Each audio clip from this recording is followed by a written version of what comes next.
Hello बच्चों, कैसे हैं आप लोग। एलसीसी ऑनलाइन क्लास में आपका स्वागत है। आज हम लोग क्लास 10 के हिंदी बुक से चैप्टर नंबर 1 श्रम विभाजन और जाति प्रथा और चैप्टर नंबर 2 20 के दांत के जितने भी वीवीआई ऑब्जेक्टिव क्वेश्चन हैं उसके बारे में चर्चा करेंगे। तो वीडियो लंबा नहीं करके सबसे पहले हम लोग क्वेश्चन पे चलते हैं। तो आज हम लोग सबसे पहले स्टार्ट कर रहे हैं श्रम विभाजन और जाति प्रथा। श्रम विभाजन और जाति प्रथा चैप्टर नंबर 1 का क्वेश्चन नंबर 1 है कि श्रम विभाजन और जाति प्रथा के लेखक हैं। श्रम विभाजन और जाति प्रथा के लेखक कौन हैं? तो ऑप्शन में हमारे पास है रामविलास शर्मा, भीमराव अम्बेडकर, गुणाकर मूल्य या महात्मा गांधी। तो इसका सही आंसर होगा दोस्तों, इसका सही आंसर होगा भीमराव अम्बेडकर, है ना। चलिए तो नेक्स्ट क्वेश्चन चलते हैं। क्वेश्चन नंबर 2 जो हमारे पास है वो है डॉक्टर अंबेडकर का जन्म किस राज्य में हुआ था। यहाँ पे थोड़ा सा ध्यान दीजिएगा। डॉक्टर अंबेडकर का जन्म किस राज्य में हुआ था? ऑप्शन है हमारे पास उत्तर प्रदेश, मध्य प्रदेश, मध्य प्रदेश। देखिए थोड़ा सा यहाँ पे हम लोग मात खा सकते हैं, इसलिए थोड़ा सा ध्यान दीजिएगा। हिमाचल प्रदेश नहीं लिखा है, हिमाचल प्रदेश लिखा है ना। तो थोड़ा सा ध्यान दीजिएगा कि इसका सही आंसर हो जाएगा हम लोगों का मध्य प्रदेश। डॉक्टर अंबेडकर का जन्म कहाँ पे हुआ था? मध्य प्रदेश में। चलिए नेक्स्ट क्वेश्चन पे चलते हैं। नेक्स्ट क्वेश्चन हमारे पास है डॉक्टर अंबेडकर किस वर्ग के परिवार में जन्म लिए थे? डॉक्टर अंबेडकर जो है वो किस वर्ग के परिवार में जन्म लिए थे? तो सबसे पहले ऑप्शन हमारे पास है पिछड़ा वर्ग, सामान्य वर्ग, दलित वर्ग और मध्य वर्ग। तो इसका सही आंसर हो जाएगा दलित वर्ग। अंबेडकर जी जो हैं वो दलित वर्ग से वो बिलोंग करते थे, दलित वर्ग में जन्म लिए थे उन्होंने। उसका जन्म जो है दलित वर्ग में हुआ था। आगे चलते हैं क्वेश्चन नंबर 4। क्वेश्चन नंबर 4 हमारे पास है जातिवाद के पोषकों द्वारा श्रम विभाजन किसका दूसरा रूप माना जाता है? जातिवाद जो है इसके पोषकों द्वारा श्रम विभाजन किसका दूसरा रूप माना जाता है? ऑप्शन हमारे पास है मजदूरी प्रथा, जाति प्रथा, बाल मजदूरी प्रथा या फिर समर सत्ता। तो इसका सही आंसर हो जाएगा जाति प्रथा। जातिवाद जो है, जातिवाद के पोषक जो है जाति प्रथा को दूसरा रूप माना जाता है श्रम विभाजन का। चलो नेक्स्ट क्वेश्चन चलते हैं हम लोग। क्वेश्चन नंबर 5 यानी कि 5, जाति प्रथा किस प्रकार का श्रम विभाजन है? ये यहाँ पे मिस्टेक हुआ है, श्रम विभाजन होगा, श्रम विभाजन है। इसमें ऑप्शन है अस्वाभाविक, प्राकृतिक, स्वाभाविक या फिर संवैधानिक। इसका सही आंसर हमारे पास हो जाएगा अस्वाभाविक, है ना। चलिए नेक्स्ट क्वेश्चन चलते हैं। नेक्स्ट क्वेश्चन है हमारे पास जाति प्रथा के अनुसार श्रम विभाजन का आधार क्या है? यानी कि जाति प्रथा के अनुसार श्रम विभाजन का जो आधार है वो क्या है? ऑप्शन हमारे पास है मनुष्य की रुचि, रोजगार सृजन, पैतृक पेशा या फिर कौशल क्षमता। तो इसका सही आंसर हो जाएगा दोस्तों रोजगार सृजन, है ना। चलिए नेक्स्ट क्वेश्चन चलते हैं। नेक्स्ट क्वेश्चन है हमारे पास श्रम विभाजन और जाति प्रथा शीर्षक किसके द्वारा हिंदी में रूपांतरित है? यानी कि श्रम विभाजन और जाति प्रथा, क्वेश्चन को सबसे पहले समझिएगा, क्वेश्चन को समझिए उसके बाद आंसर दीजिए। श्रम विभाजन और जाति प्रथा शीर्षक किनके द्वारा हिंदी में रूपांतरित है? यानी कि कौन जो है इसको हिंदी में रूपांतरित किए थे? तो ऑप्शन हमारे पास है भीमराव अम्बेडकर, रामचंद्र शुक्ल, ललई सिंह यादव, नलिन बिलोचन शर्मा। इसका सही आंसर हो जाएगा हम लोगों को भीमराव अम्बेडकर। भीमराव अम्बेडकर जो है वो श्रम विभाजन को हिंदी में कन्वर्ट किए थे। चलिए नेक्स्ट क्वेश्चन चलते हैं। Question number 8। क्वेश्चन नंबर 8 में दिया गया है जाति प्रथा मनुष्य के पेशे को किस प्रकार प्रभावित करती है? जाति प्रथा जो है मनुष्य के पेशे को किस प्रकार प्रभावित करती है? तो ऑप्शन हमारे पास है, देखिए बहुत लंबा है थोड़ा सा इसलिए आगे बढ़ा दिए। ऑप्शन नंबर 1 है यह मनुष्य के पेशे में बढ़ावा देती है। ऑप्शन नंबर 2 है यह मनुष्य को जीवन भर के लिए एक पेशे में बांध देती है। ऑप्शन नंबर 3 है यह मनुष्य के रोजगार रोन्मुखी बनाती है। ऑप्शन नंबर डी है, यह मनुष्य को पेशा के लिए दक्ष बनाती है। तो इसका सही आंसर हो जाएगा दोस्तों, इसका सही आंसर हो जाएगा ए नंबर, यह मनुष्य के पेशे में बढ़ावा देती है, यह मनुष्य के पेशे में बढ़ावा देती है। नेक्स्ट क्वेश्चन चलते हैं 9 नंबर, जो कि है विडंबना का अर्थ क्या होता है। विडंबना जो होता है इसका अर्थ क्या होता है। उपेक्षा, उपहास लिखा है, सॉरी उपहास, अवलंबन या फिर आडंबर। तो इसका सही आंसर हो जाएगा उपहास। विडंबना का अर्थ होता है उपहास। नेक्स्ट चलते हैं हम लोग, सच्चे लोकतंत्र का पर्याय है, मतलब सच्चे लोकतंत्र जो होता है उसका पर्याय क्या है। जाति प्रथा, सुशासन, भाईचारा या फिर कानून व्यवस्था। तो इसका सही आंसर हो जाएगा भाईचारा। सच्चे लोकतंत्र का जो है पर्याय होता है वो भाईचारा से होता है। नेक्स्ट बढ़ते हैं हम लोग, डॉक्टर भीमराव अंबेडकर की रचनात्मकता के प्रेरक व्यक्ति थे, यानी कि वे डॉक्टर भीमराव अंबेडकर के रचनात्मकता के प्रेरक कौन थे। तो ऑप्शन में हमारे पास है महात्मा गांधी, ज्योतिबा फुले, गोपाल कृष्ण गोखले, विवेकानंद। इसका सही आंसर हो जाएगा ज्योतिबा फुले। वो ज्योतिबा फुले को अपना आदर्श मानते थे। नेक्स्ट बढ़ते हैं क्वेश्चन नंबर 12 में, किनके प्रोत्साहन पर बाबा साहब उच्चतर शिक्षा हेतु न्यूयॉर्क गए थे, यानी कि किसके प्रोत्साहन पर बाबा साहब भीमराव अंबेडकर जो थे वो उच्च शिक्षा के लिए न्यूयॉर्क गए थे। तो आंसर होगा काशी नरेश या फिर पटियाला नरेश या फिर बड़ौदा नरेश या फिर दरभंगा नरेश। तो इसका सही आंसर हो जाएगा दोस्तों, इसका सही आंसर हो जाएगा बड़ौदा नरेश। इसी के प्रोत्साहन पर बाबा साहब जो है न्यूयॉर्क पढ़ने के लिए गए थे। नेक्स्ट बढ़ते हैं आगे हम लोग कि बुद्धा एंड हिज धम्म के लेखक कौन हैं। तो इसका ऑप्शन में है हजारी प्रसाद, बिरजू महाराज, महात्मा गांधी, भीमराव अंबेडकर। तो इसका सही आंसर हो जाएगा भीमराव अंबेडकर, है ना। नेक्स्ट चलते हैं 14वां नंबर क्वेश्चन, भीमराव अंबेडकर की रचना है, यानी कि इस निम्नलिखित में से ABCD ये चारों में से कौन सा ऐसा रचना है जिसको भीमराव अंबेडकर ने लिखा है। तो सही आंसर इसका हो जाएगा the right and fall of the Hindu women. ये जो है ये BR अम्बेडकर ने लिखा था। चलिए नेक्स्ट पढ़ते हैं क्वेश्चन नंबर 15, आधुनिक सभ्य समाज श्रम विभाजन को क्यों आवश्यक माना जाता है या फिर मानता है। आधुनिक जो सभ्य है ये समाज, आधुनिक सभ्य समाज श्रम विभाजन को क्यों आवश्यक मानता है। इसका ऑप्शन हमारे पास है दोस्तों, ऑप्शन है रोजगार सृजन के लिए, कार्यकुशलता के लिए, जाति प्रथा दूर करने के लिए या फिर सामाजिक विकास के लिए। इसका सही आंसर हो जाएगा बी नंबर, कार्यकुशलता के लिए, है ना, कार्यकुशलता के लिए। नेक्स्ट हम लोग चलते हैं क्वेश्चन नंबर 16 में, भारत की जाति प्रथा की विशेषता है।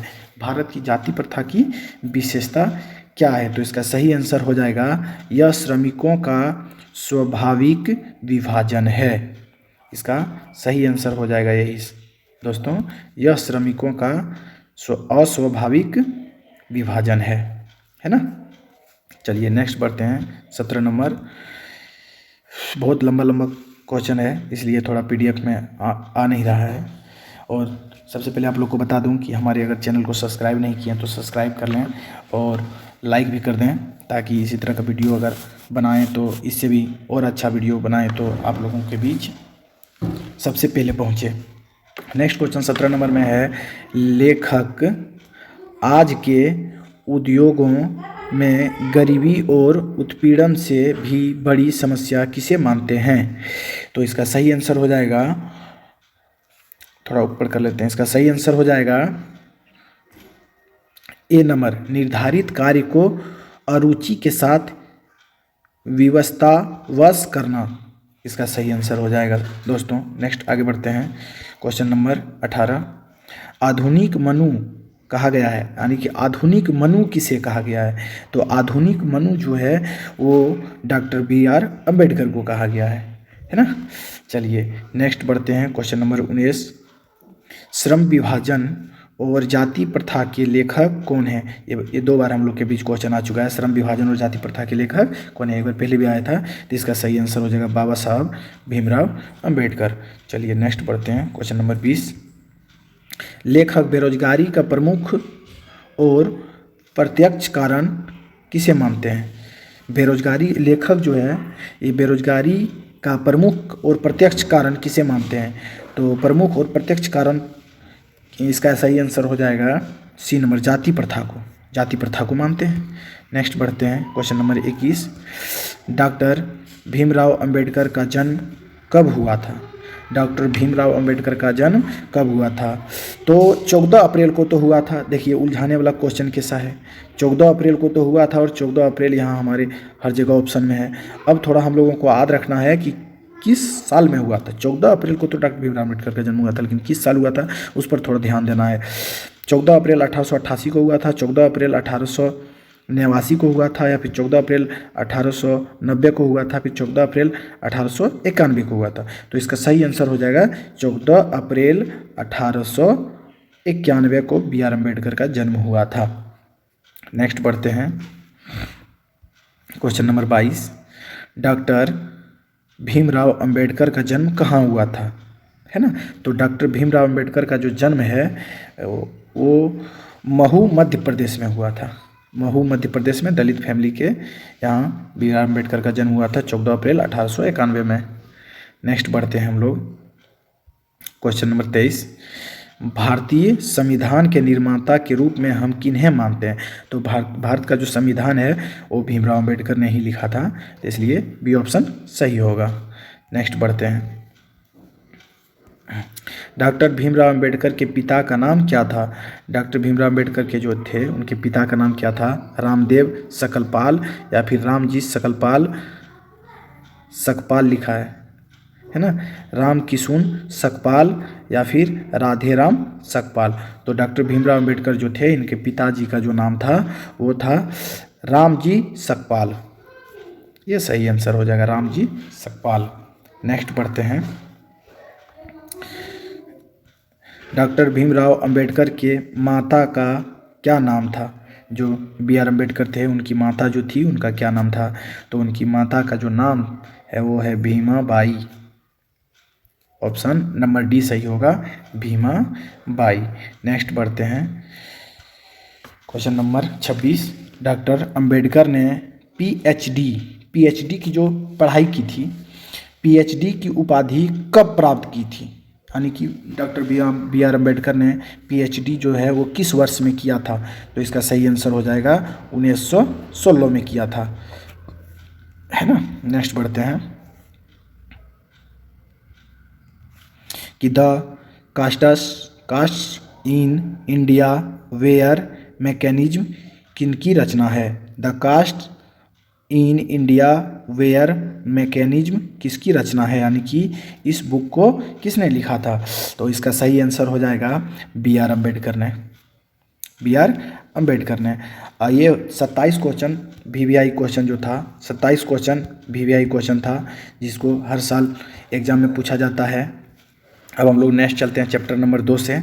चैप्टर नंबर 2 जो है ये 20 के दांत, यानी कि इसके जितने भी वीवीआई ऑब्जेक्टिव हैं ये सबको सॉल्व करेंगे आज हम लोग।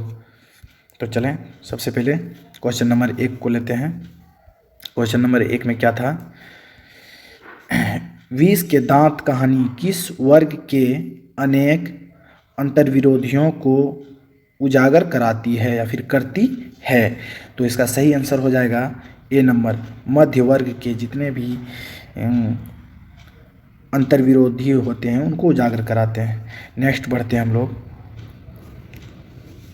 नलिन बिलोचन शर्मा जनमान कौन सी भाषा भाषी थे? जनमान जो थे नलिन बिलोचन शर्मा के जनमान थे, जन्मना कौन सी भाषा या फिर भाषी थे? तो इसका सही आंसर हो जाएगा भोजपुरी थे, है ना। नेक्स्ट बढ़ते हैं, नलिन बिलोचन शर्मा की माता का नाम क्या था? मतलब नलिन बिलोचन जो शर्मा थे उनके माता की नाम जो था वो क्या था? रत्नावती शर्मा इसका माता का नाम था। नेक्स्ट बढ़ते हैं। आलोचकों के अनुसार प्रयोगवाद का वास्तविक प्रारंभ किनकी कविताओं से शुरू है? यानी आलोचकवाद जो है, आलोचकों के अनुसार प्रयोगवाद जो था ये वास्तविक प्रारंभ किसकी कविताओं से हुआ है? तो ये वास्तविक प्रारंभ हुआ है नलिन बिलोचन शर्मा के कविताओं से। ठीक है, नेक्स्ट बढ़ते हैं हम लोग। नलिन बिलोचन शर्मा कथ्य, शिल्प, भाषा आदि सभी स्तरों पर आग्रही थे। यानी कि इसका सही आंसर जो हो जाएगा वो ऑप्शन नंबर डी, नवीनता के आग्रही थे, है ना। आगे बढ़ते हैं। विष के दांत कहानी ली गई है, यानी कि विष के दांत कहानी कहाँ से ली गई है, किससे ली गई है? तो इसका सही आंसर हो जाएगा विष के दांत तथा अन्य कहानियाँ संग्रह से। विष के दांत तथा अन्य कहानियाँ संग्रह से। आगे चलते हैं, क्वेश्चन नंबर 7 इसमें है कि विष के दांत कहानी किस वर्ग के अंतर्विरोधियों को उजागर करती है? तो ये तो पहले भी हम लोग अभी पढ़ चुके हैं, है ना, 7 नंबर का, जो कि मध्य वर्ग का सही आंसर होगा, मध्य वर्ग के। आगे बढ़ते हैं। सेन साहब की मोटर कार थी, यानी कि सेन साहब जो थे इस कहानी में, विष के दांत में सेन साहब जो थे इसके मोटर कार जो थे वो कौन सा था, कि कौन सा मोटर कार था, है ना। तो इसका सही आंसर हो जाएगा स्ट्रीमल इंड। स्ट्रीमल इंड इसके कार जो थे ये स्ट्रीमल इंड थे। नेक्स्ट बढ़ते हैं।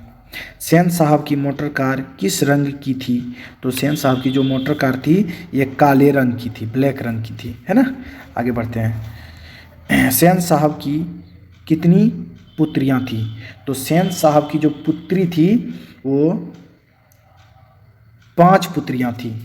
5 पुत्रियां थी सेन साहब की, है ना। नेक्स्ट बढ़ते हैं आगे। सबसे पहले दोस्तों अभी तक आप जो है इस चैनल को सब्सक्राइब नहीं किए हैं, प्लीज़ सब्सक्राइब कर दें और लाइक भी कर दें साथ साथ। सेन साहब की जो 5 पुत्रियां थी उनका नाम सीमा, रजनी, आलो, शेफाली और आरती थी। ये 5 पुत्रियां उसकी थी। नेक्स्ट बढ़ते हैं हम लोग। किससे मोटर की चमक दमक को कोई खतरा नहीं था? यानी कि जो सेन साहब मोटर गाड़ी जो लिए थे उनको वो मोटर गाड़ी किससे कोई भी खतरा नहीं था? तो वो था उनके 5 पुत्रियां से कोई खतरा नहीं था, क्योंकि वो अपनी पुत्री को जो बोलते थे वही सुनती थी वो सब। नेक्स्ट बढ़ते हैं आगे क्वेश्चन हम लोग। Question number 12। सेन साहब के पुत्रियों में से एक थी, मतलब सेन साहब के पुत्रियों में से एक थी।